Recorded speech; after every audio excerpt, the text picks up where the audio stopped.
លេងបោះស្បែកសញ្ជឹង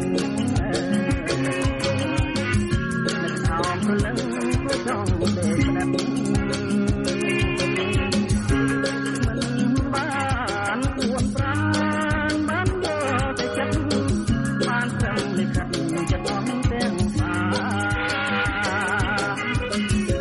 ងហុចសម្បត្តិធ្វើផងដងហើម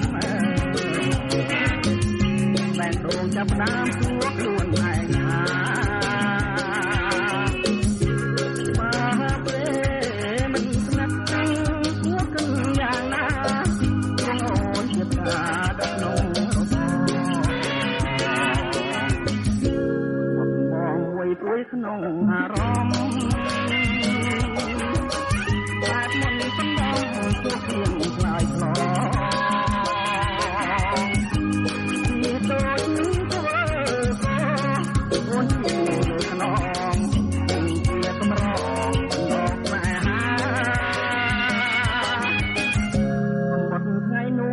ឈ្មោះអូនបងយើង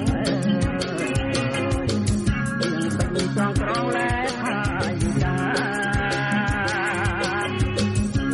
បងលូនខ្លួនទួទៀនតា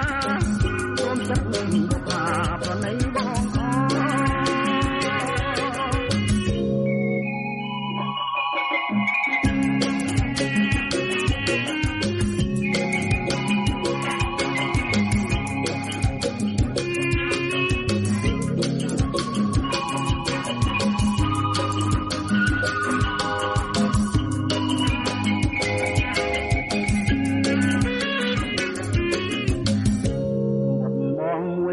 ក្នុងអារម្មណ៍